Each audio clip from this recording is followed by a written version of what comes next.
dobrý den, dámy a pánové.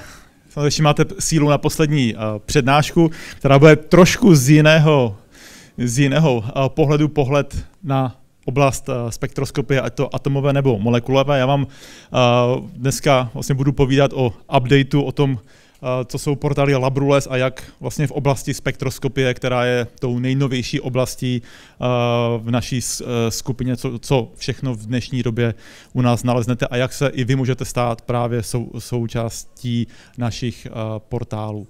Čili pro ty, kdo nás ještě neznají, nebo o portálech LabRules ještě neslyšeli, tak naším hlavním cílem je pomáhat vám, analytickým chemikům, rychle a efektivně vyhledávat informace z oblasti, z té oblasti, v které pracujete, a na druhou stranu pomáhat firmám. Původně ten záměr, a začalo to komerčníma firmama, ale v dnešní době vlastně otevíráme naše brány pro všechny typy firm, ať to jsou komerční firmy, ať to jsou laboratoře, státní, komerční, akademický, je to akademická sféra, ať jsou to jednotlivci, ať jsou to skupiny, kdokoliv dál, kdo chce dát o sobě vědět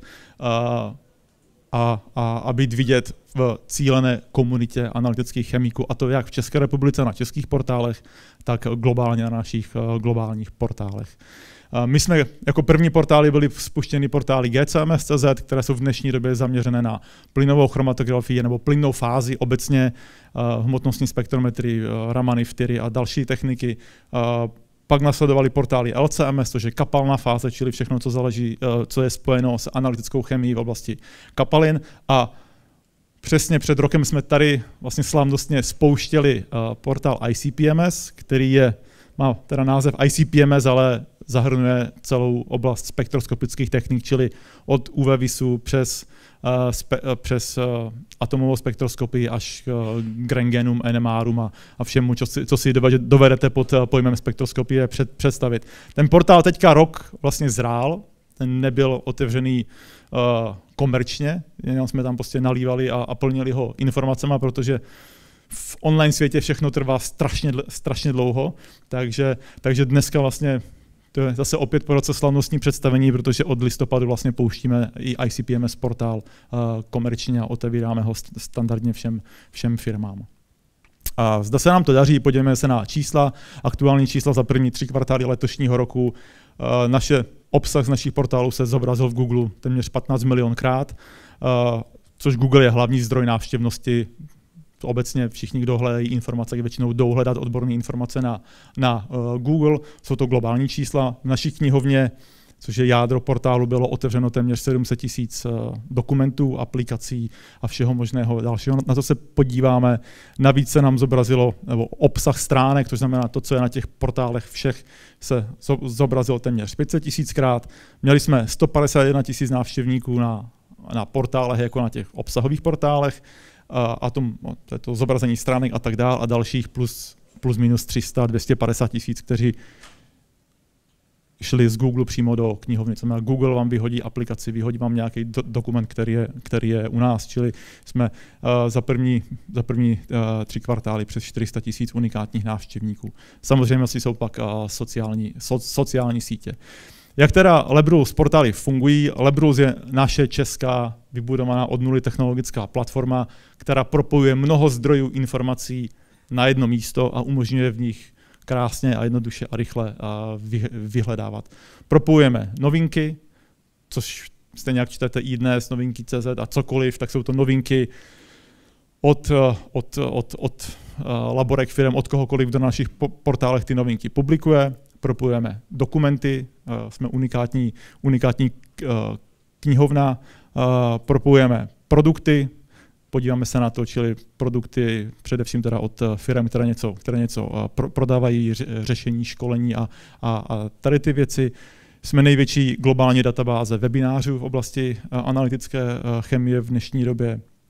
Propojujeme služby, to jsou služby, servisní služby, ale v dnešní době právě, jak jsem říkal, otevíráme to i laboratořím, čili laboratorní služby, a budeme teďka budovat postupně vlastně databázi toho, že když někdo chce hledat, jak může analyzovat kovy ve vodách například, nebo kovy v potravinách, tak může přijít k nám, tam si ten požadavek zadá, vyskočí mu 10 laborek a on si může vybrat podle toho, která laborka je buď někde blízko u něj kvůli sběru vzorku, anebo dělá nějakou expertizu, kterou on zrovna potřebuje, což je docela častý dotaz.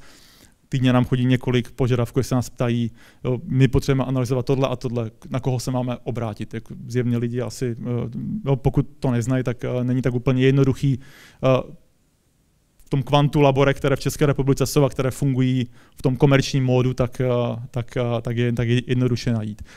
Jsme taky největším v České republice vlastně místem fokusovaných nabídek práce z oblasti analytické chemie, čili pokud hledáte zaměstnání nebo hledáte zaměstnance, tak nemusíte jít jenom na portály typu Jobs a práce, kde chodí kde kdo možný, ale přes nás se dostanete právě do té komunity cílené k těm lidem, kteří tam chodí vyhledávat informace, lidem z branže, zkušeným analytikům a tam oni můžou váš inzerát vidět. No a propojujeme školení, konference, semináře. Děláme to sami, co děláme pro firmy, tak děláme taky profily pro různé typy těchto akcí. Všechno je samozřejmě optimalizováno, což není tak v dnešní době úplně triviální věc pro všechny typy zařízení a tím cílem je prostě to, co dělá marketing, dát o sobě vědět, prodat se, ať jste komerční laborka, ať jste firma, ať jste skupina, která chce jenom vědecká o sobě rád vědět a o tom, co dělá.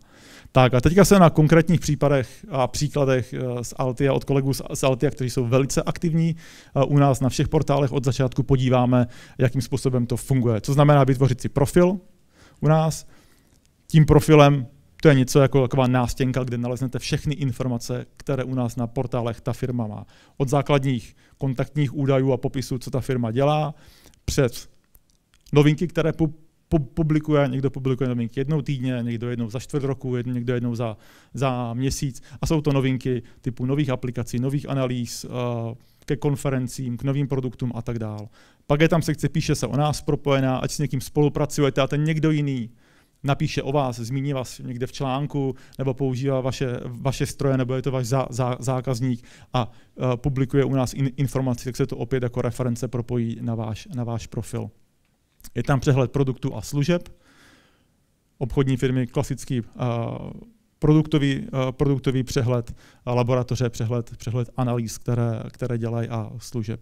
Propojení do knihovny na veškeré aplikace, čili jakýkoliv dokumenty, které máte, jsou to brožury, manuály, aplikace, ať jsou to nějaký SOPčka nebo cokoliv, co chcete do té komunity poslat, co chcete sdílet, všechno máte na svém profilu ve svojí knihovně pod svým filtrem.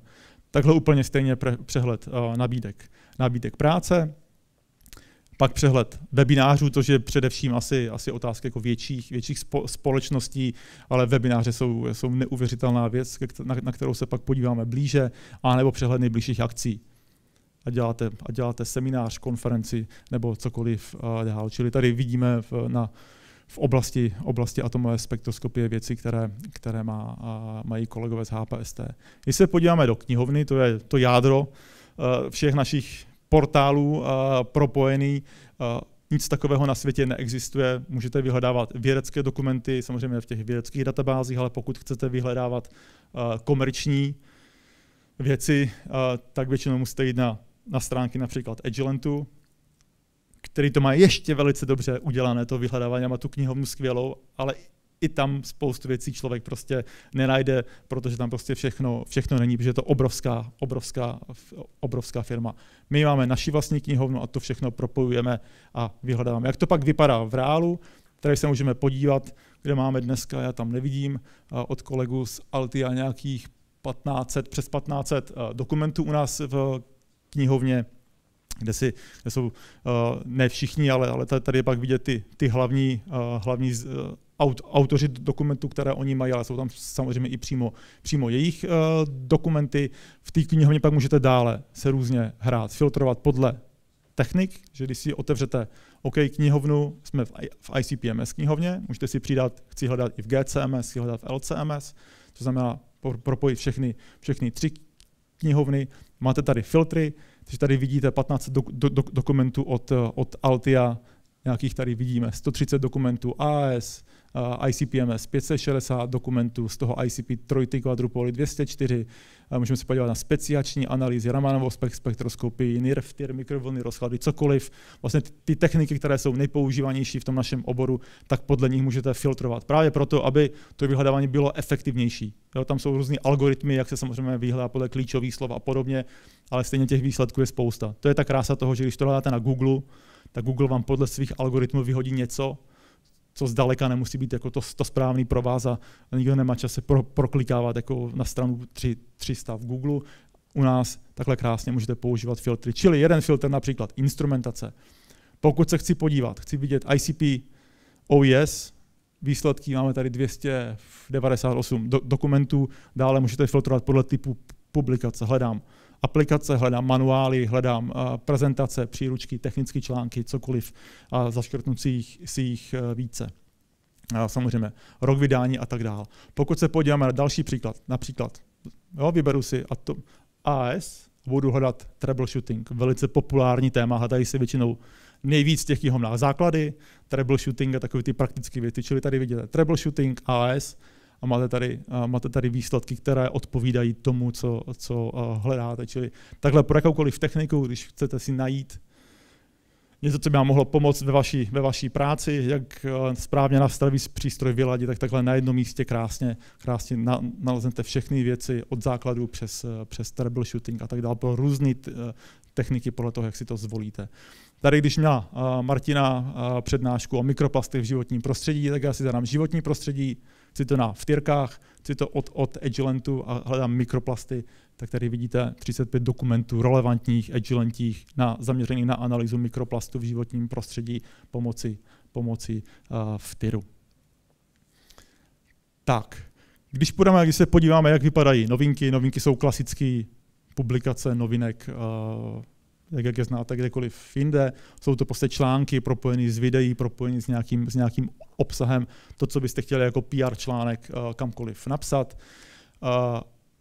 U nás samozřejmě v té databázi máme téměř 3,5 tisíce dokumentů, nebo 3,5 tisíce novinek už publikovaných za ty 3 roky, takže můžete různě vyhledávat. Tady si zadám v novinkách v sekci novinky vyhledávání spektroskopie, tak vidím 147 článků relevantních ke spektroskopickým technikám nebo ke spektroskopii. Opět můžete si s tím dál hrát, používat různé filtry. Například, když použiju filtr osobnosti, což je velice populární u nás věc, když jdete někam na konferenci, přednášku, anebo hledáte nějakého kolegu a chcete ho poznat jinak, než dejme tomu z pohledu jeho H-indexu a vědeckých ocenění, tak u nás tady vidíte nějakých téměř 300 různých rozhovorů, příběhů vědců, vlastně pohled z trošku jiný strany. A častokrát, když si tu novinku rozkliknete, je tam vždycky nějaká video, přednáška nebo něco prostě názorného, čili je tam velká flexibilita. Pokud se podíváme na webináře, jako další sekci, o které jsem vám mluvil, že je unikátní a především s covidem extrémně prostě jako narostla. Před covidem bylo 1, 2, 3 webináře týdně, dneska těch webinářů je 30 prostě. Jo, a to narůstá.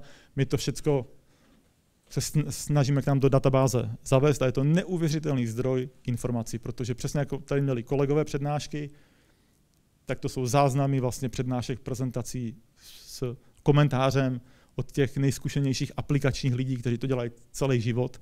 A takhle vlastně vy si to kdykoliv můžete pustit ze záznamu a hledat to téma, které potřebujete. Tady pohled na nějakých 250, myslím, webinářů od Agilentu v oblasti atomové spektroskopie a molekulové spektroskopie. Dalších asi 1000 webinářů nebo 800 je v chromatografii a MS. Čili takhle můžete jít celkově, anebo opět můžete používat různé filtry. Já si zadám, že chci Agilenti, webináře, akademie, principy, ICP-MS. Když tady máte pár záznamů, vždycky bude narůstat, ale záznamy o tom, jak fungují ICP, jaký jsou základní parametry a vlastně veškeré takové ty základy, které k ICP-kům jsou. Když se podíváme další typy triky ICP-MS, velice oblíbené. jak řešit troubleshooting v ICP-MS, jak nastavit pro různé typy aplikací, na to si dávat prostě pozor, jak používat trojty, kvadrupóly a tak dále. Jsou tady různé typy k softwaru, že skutečně jako mnoho zajímavých věcí, které kdykoliv do té laborky někdo přijde novej, anebo máte nějakou výzvu, nebo něco nefunguje, mrkněte tady, tady se to naučíte a najdete. Úplně stejně se dá filtrovat pro další techniky, Ramany, vtyry, X-ray, NMR a cokoliv prostě dalšího, co je. Je to skutečně jako velice přínosný zdroj. Když se podíváme na produkty, jako předposlední sekci, přehled služeb anebo produktů, ať jsou to služby laboratoří jako analýzy, anebo jsou to produkty firem, je to podobně, jak to znáte z Alzy. Tady jsem si zaklikl distributora, můžete filtrovat podle výrobce, podle technik a vidíte tady takový prostě rozcestník, když si jdete koupit mobil, jestli to je Samsung, Apple nebo cokoliv dalšího, tak můžete v těch jednotlivých sekcích se proklikovat. Když se prokliknu na vtyry, tak vidím vtyry, niry, opět můžu jít sekcí dál a takhle vlastně najdete veškeré produkty od dané firmy. Když si ten produkt rozkliknete, tak to, co je hezký, ať hledáte nový produkt, anebo je to nějaká analýza, anebo máte nějaký svůj stroj už v laborce a chcete vlastně k němu najít ty relevantní věci, tak si ho najdete u nás v databázi, rozkliknete si ho, najdete k němu relevantní novinky, propojení na aplikace relevantní, které tam jsou, propojení na manuály, další dokumenty, propojení na webináře, čili veškerý obsah, který u nás je a je relevantní k tomu danému stroji, takhle krásně vlastně se k němu dostanete. Což je zajímavý pro stávající nový stroje, ale budeme tam plnit i ty starší stroje, které už dejme tomu nejsou, se dneska nevyrábí a chcete si k ním ty věci najít, tak je to častokrát nedohledatelný nikde jinde a u nás, věřím, bude i k těm všem starším mašinám. A na závěr kariérní sekce, jak jsem říkal, přehled analytických technik, tady jsou nabídek práce z oblasti analytiky, kde můžete filtrovat podle místa anebo zaměření, jestli to je prostě chromatografie, jestli to je atomára, molekulára a tak dále. Jo, tady pak ukázka, jak pak takový inzerát klasický vypadá. Je pak viditelný jak u nás v databázi, tak je vidět především pak přes nás na Google. Tak a na závěr jenom pár slajdů k naší budoucnosti, protože my jsme firma, já už bych to nenazýval startup, protože už jsme nějaké 3-4 roky fungujeme, ale máme velké plány, protože chceme být skutečně, jako tím naším cílem být globální platformou číslo 1, která bude. Věřím, že se nám to povede. Teďka pracujeme aktuálně na velký akademický sekci, čili velice brzo, věřím, naleznete další sekci novou otevřenou, a to je akademie, což bude Wikipedie, něco jako Wikipedie v oblasti analytiky, takový ten standard, kde když budete hledat jakoukoliv vlastně informaci o tom, co něco je, jak funguje, jak se řeší, tak to naleznete u nás, bude to propojeno na veškerý další obsah, který u nás na portálech je. Bude tam databáze velká různých videí, typu triků, bude tam diskuzní fórum a další věci. Otevřeli jsme dneska před asi měsícem oficiálně bazarovou sekci, takže věřím, že budeme taky brzo větší než eBay v té naší oblasti. Globálně to je tím naším cílem, ale dneska už vlastně naleznete přehledy starších strojů, čili pokud máte v laborce stroj, který chcete prodat, nebo naopak chcete nějaký starší stroj koupit, nebo potřebujete nějaký díl ke staršímu stroji, nějaký modul dokoupit a tak dál, tak můžete jít k nám do bazaru, tam ho najdete. No a samozřejmě se už hrajeme s umělou inteligencí, takže věřím, že brzy to už nebude tak, že jak jste viděli tu knihovnu nebo akademii, když budete zadávat troubleshooting a tam si budete filtrovat, ale zadáte, mám problém s takovým a takovou analýzou, takový prvek v takové matrici mi nefunguje, co mám dělat. A my samozřejmě uděláme to, že řekneme ano, ty si načti ty stovky až tisíce dokumentů, které u nás v knihovně jsou, a tomu analytikovi poraď. Protože dneska, když přijete do chatu GPT, což je takový to nejběžnější, co spousta lidí zná, ten samozřejmě nic neví z těch odborných věcí. On ví jako je takový ten základ, co mu někdo nalil, ale ty odborné věci neví, protože je prostě nemá a nemůže je vědět. My mu je dáme a on bude a věřím, že to takhle prostě fungovat bude a bude schopen se sama bavit, jako se bavíte s Tomášem Fojtíkem u ICPEC, tak to bude takový umělej Tomáš Fojtík. Jo? Tak na závěr jenom ukázka teda z bazaru, jak vypadá v dnešní době bazar GCLC, který je spuštěný Pokud nemáte čas chodit každý den na web, přihlašte se k odběru e-news, jednou za týden dostanete přehled nových článků, nových webinářů, nových aplikací do vašeho mailu. Samozřejmě nainstalovat si nás můžete v telefonu, kdekoliv jinde, abyste měli přístup k těm informacím kdekoliv a kdykoliv. No a jsme globální projekt, takže máme globální portály anglický a budeme pouštět pak další jazykový, nebo další portály německé, francouzské a tak dále a tak dále. Tak, tady je náš skvělý tým. Děkuju za pozornost.